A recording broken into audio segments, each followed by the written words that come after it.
And while we're talking about stuff that you're passionate about, what are a couple of the policy proposals that you have for New Jersey that you're really excited about? Well, the one thing that I'm very excited about and concerned about is the clean water in New Jersey. I mean, I've been hearing a lot of things about, there's towns and cities in our state that have a lead issue. Children are coming up with lead in their system. And children have more water in their bodies than adults. They have about 80% water in their body, and they're being affected. Schools are coming up with lead in the water, and that's a crisis. And that's, it's happening in Flint, Michigan. It's happening in New Jersey. It's happening in New York too, actually. Yes, it's happening all over. And, people are getting sick from it. Now I'm hearing that the water is so bad that it is, it's not being, sterilized properly. People are coming down with bad bacterial infections and things of the sort. So we're dealing with a human crisis here. And I think that's the top of my list, because not only are we dealing with that, we're also dealing with companies who are, without any sort of oversight, building oil pipelines over our state without letting us know what are the ramifications for our water supply. I think water is a very important issue that I'm tackling because we can't survive without it. I mean, everything else is moot without having a discussion about our water. What's happening in North Dakota with the water protectors, that's an important issue that should be discussed by every state, every candidate in the United States. It doesn't matter whether you're running for federal office, state office, or local office. We should be talking about that because we can't survive without water. And I'm really sick and tired of people pretending that we don't need it. And it's going to be an issue. And so I'm bringing it up now. Also, I believe in a single payer for New Jersey in reaction to the deconstructionist, authoritarian style GOP who are trying to dismantle our healthcare in this country. Then, it sort of piles on. It's like mathematics. You don't have to be a rocket scientist to get involved in politics. You don't have to be, it's not, you have to make it super complicated. We have ACA, which is a good system right now. I always feel that we can go further and have a single payer. But now it's under threat of being dismantled. And you have to ask the question, why? Because now we have a water crisis in different parts of the country, and people are getting sick. And this is not the time to mess with healthcare. Actually, we have to expand it. And just like we sent, astronauts to the moon, which was an accomplishment in itself, that we should be able to have a single payer for all in this country and make it a huge project. I mean, within 15 days, Congress could get that done, could pass a authorization bill, pass an appropriation bill, and could be executed and administered by the president because it is an important issue. So as a New Jersey governor, what the governors can do is push Congress, push their members of Congress, say, look, we need a new policy when it comes to the safety, public safety. It is a national security crisis.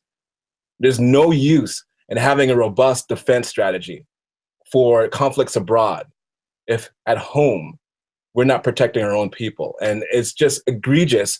And I don't think the government really knows how to prioritize itself at this point because everyone is staking their position, everybody's bunkered in, but no one is really cooperating on anything that has anything to do with the safety of the public. You mark my words, watch every last one of them.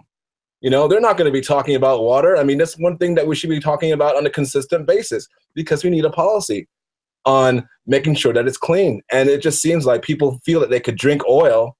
We could drink oil, so we're making money off of it, so it must be good for us. But that's not the case. I mean, if we have a water crisis and we cannot survive, and also we have an unemployment problem, and we don't have a healthcare system, that's where we're going. I mean, we just have to be honest about it. For sure.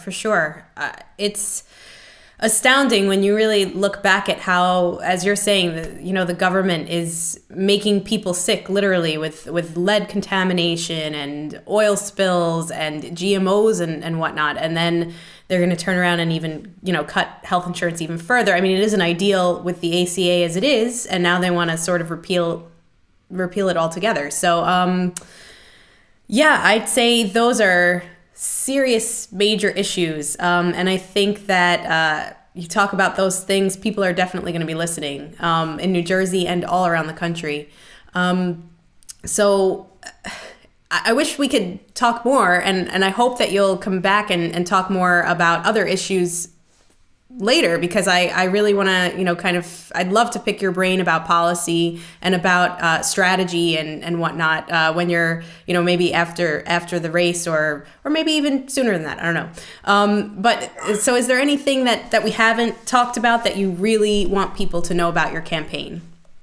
Well, my campaign is basically this.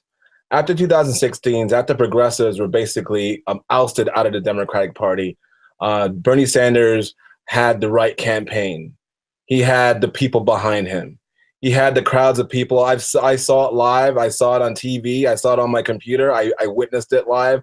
I've worked with different people within the campaign. I was involved with it. We were totally ready to get this agenda going, and he had the right idea. And the Democratic Party didn't seem to care that Bernie was bringing independent, not only progressive, the progressive base.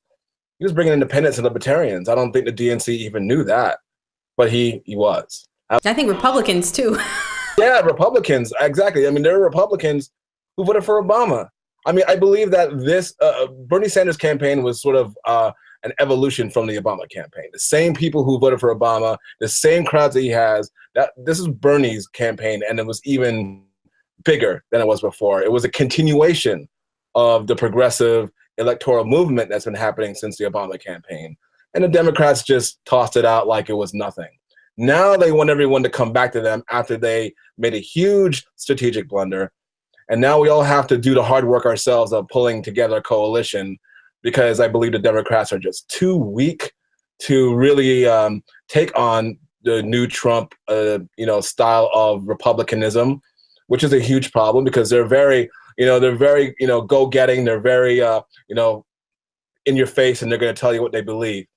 And we need the same force. We need an opposing force. And I don't believe the Democratic establishment has a clue on how to deal with that, because they just don't have the right stuff to bring things back. So, this year is a continuation. This campaign is a continuation of last year.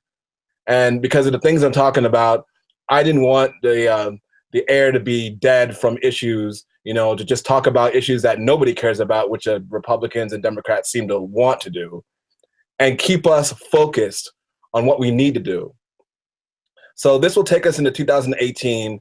And if the Democrats want to continue their weak celebrity-style politics where they're just posing, and then when you vote for them, they do nothing, we want to run progressive independents for Congress in the Republican districts. So Republicans realize, I'm talking about the regular everyday people who vote for Republicans, are ready for something different. So I'm not just focused, and we shouldn't just focus on progressives. Progressives, we all know what's going on. We all know what we need to do, but we need to expand our reach. We need to be open-minded. We need to hear the hard truths from people who might be conservatives and what they want. And then you realize, actually, we want the same thing. So we need to focus on a new strategy, and this campaign is just an extension of that. And I'm not claiming to be anyone special that's going to take it on myself, but the thing is that I had to drive this ship because I don't believe there's anyone else in New Jersey talking like this, and there's no other campaign that's willing to talk about things that are not easy. Go get it. Just go get it, Jon. So how can people donate to or volunteer for your campaign?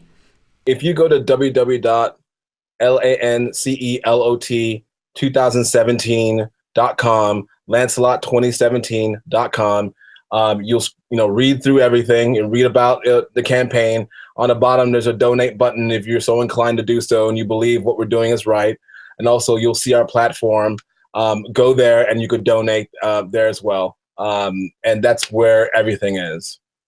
All right, and we'll put the link in the description of the video. So, Jon Lancelot, running for New Jersey governor. Thank you so much for coming and talking to me. Thanks for having me.